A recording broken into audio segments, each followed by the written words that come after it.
ça qu'on vit. Mon Dieu que c'est rapide cette année, ça, hein? Ouais. Hey, ça, c'est votre bêtisier, Oli? Oui, cette semaine, on a beaucoup encore parlé du ministre de l'Immigration, Simon Jolin Barrette, qui a dû reculer dans plusieurs aspects de sa réforme de l'immigration, un petit peu trop intense, en plus de se faire voler des documents dans son char. Je le sais! Commence à ressembler de plus en plus à Maxime Bernier. Vous savez qu'il y a à peu près les mêmes soutes, hein? Que Maxime? Ben oui, je trouve qu'il s'habille à peu près pareil que Maxime. C'est, Il est vraiment Mars. chic. Il est chic au Ah, il est bout. chic. Ah, il est chic. Une carte de mode. Une carte de mode. Faut dire que c'est un petit peu mis dans le trouble, comme Paul Larocque de LCN l'a expliqué. Mais en même temps, il s'est auto-lassé de bottiniser là, lui-même. Il s'est auto-lassé de bottiniser lui-même. Pas sûr que c'est la bonne expression. La prochaine fois, il faudrait peut-être dire auto-enfarger dans ses lacets de bottiniser, pour être plus précis, ou mieux, 2 pieds dans la même bottinisée, ou peut-être juste laisser faire cette expression-là. OK. Acheter des bottines à velcro pour le petit Simon. Reste que M. Jolin Barrette a fâché bien du monde, incluant l'égérie sulfureuse du centre déjanté, Luc Lavoie, qui n'aime pas du tout les initiatives de la CAQ et ne manque pas de le dire au 98.5. Non, j'ai dit que les racistes étaient au pouvoir. C'est ça. Donc, c'est ça que tu as dit. Oui, c'est ça que j'ai Exactement. dit. Les racistes sont au pouvoir, ce qui lui rappelle l'époque de la Grande Noirceur. Ce D'emblée. petit gouvernement d'inspiration du Chanoine Group et de Maurice Duplessis. arrête. Et Bernard Drinville a bien compris les insinuations de Luc Lavoie avec sa référence au chanoine Gros. Qui, dans Nationalisme certains québécois écrits, moderne. a fait preuve d'antisémitisme. On le sait que c'est à ce Pas juste à ça. Chouanon Grou-là que tu penses. Oui, oui, Et c'était on n'est pas celui-là. là-dedans avec la CAQ, là. Honnêtement, là, on n'est Ben, pas je le là-dedans. regarde aller, puis je trouve Tu sais? qu'on est proche de ça. Puis je trouve arrête, que c'est calvasse. un gouvernement de colons. Alors voilà, selon Luc Lavoie, la CAQ forme un gouvernement raciste, antisémite et colon. J'aimerais pas savoir comment il décrit Donald Trump. À l'autre bout du spectre, on a Éric Duhaime qui est bien tanné, lui, que les Québécois se fassent traiter de racistes juste parce que la CAQ veut réduire l'immigration. Le Québec est un des endroits où on en reçoit le plus per capita. Savez-vous ça qu'on en reçoit pratiquement 2 fois plus que les Américains? Y a-t-il quelqu'un qui me dit que les Américains sont racistes? Avez-vous déjà entendu ça, vous autres? Ben non. Ben non, avez-vous déjà entendu ça, vous, qu'il y aurait des racistes aux États-Unis? Jamais, évidemment, sauf une fois dans les champs de coton. De toute façon... Hey! Simon Jolin Barrette a fait son meilleur culpa. Je peux vous garantir que ça ne se reproduisera plus. Ça ne se reproduisera plus. Sur un autre sujet, maintenant, son collègue Jonathan Julien, lui, nous a inventé une nouvelle expression.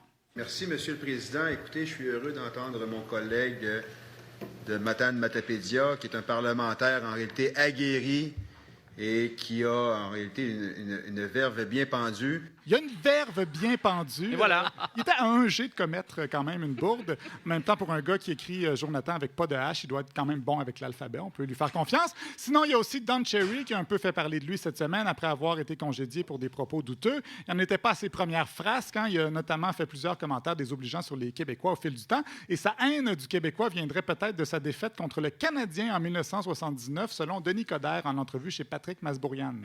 Je pense qu'il est frustré depuis qu'on l'a battu à la Coupe Stanley, à Guy Lafleur. Il se retourne dans sa tombe depuis ce temps-là. Se retourner dans sa tombe avant d'être mort, c'est quand même pas pire. Quoi que Jean-Sébastien, dans son cercueil l'autre jour, êtes-vous capable de vous retourner? Est-ce qu'on est serré dans un J'aurais cercueil? dû- Non, moi, j'étais bien. C'est le bon format. C'est vraiment... Pour vous, c'était le bon Oui, puis format. même quand il ferme, on n'étouffe pas, on est bien. On est très bien. Ça me donne le goût de m'en acheter un. Je vous souhaite, Jean-Sébastien. Ah, moi aussi. Sinon, il est encore question de code vestimentaire cette semaine, malheureusement. Le coton ouaté était toujours à l'honneur grâce à Catherine Dorion, la Don Cherry de QS. Je serais pas surpris qu'on découvre bientôt que Catherine Dorion, c'est pas une députée, mais plutôt une campagne de publicité pour Bleu Jeans Bleu. Et la semaine passée, Sébastien Bovet avait qualifié Mme Dorion de jalapeno de l'Assemblée nationale. Cette semaine, on reste dans les fruits et légumes avec Tasha Sheridan qui avait une autre comparaison. Ce coton ouaté n'est pas même particulièrement beau. Elle avait l'air d'une grosse tomate, à mon opinion. Mais en tout cas, Ce sont des drôles de tomates en Ontario. Un peu de concombre comme commentaire. Sophie Durocher, elle s'est sacrifiée, a testé pour nous le coton ouaté pour voir si ça affecterait son travail. Ben oui, ça affecte son travail. Il ne me viendrait jamais à l'idée de me présenter au travail en coton ouaté. Donc, je voulais voir comment on se sentait. Et la réponse est assez simple. Quand on porte du mou, on pense mou. On agit mou. On est comme... il n'y a pas de tonus. Il me semble qu'on a moins de colonne vertébrale. On est moins professionnel. En tout cas, moi, c'est comme ça que je me sens aujourd'hui. Elle va faire le saut la prochaine fois à l'urgence quand elle va se rendre compte que les médecins et les infirmières sont en pyjama.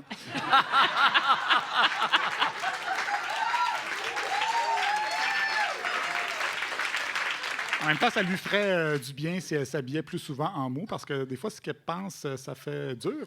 Autour de la même question... C'était réfléchi, ça. Bien écrit, bien envoyé. Hey. Ouch! Cinglant, mordant. Et là! Je t'habille en dur aujourd'hui. Ding!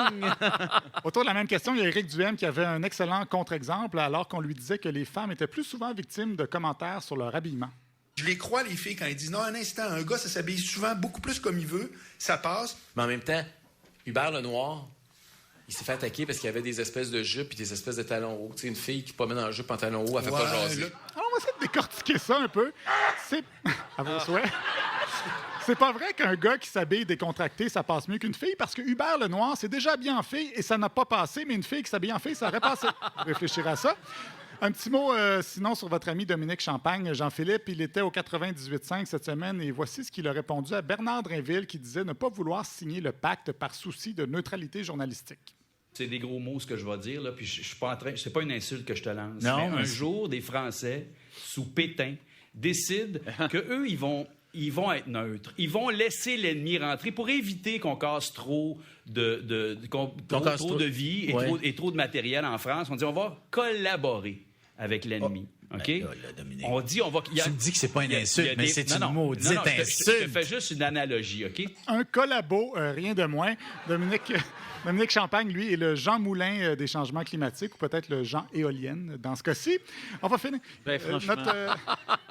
C'est une blague de qui, ça? De moi, mais notre réalisateur, il dit, c'est qui ça, Jean Moulin? Ah, pour vrai? Il a dit ça. Il connaît pas Jean Moulin? Allé à l'école longtemps. Ben non, mon Dieu. On va finir avec le policier à la retraite, Guy Ryan, qui nous parlait au 98.5 du manque de transparence du SPVM.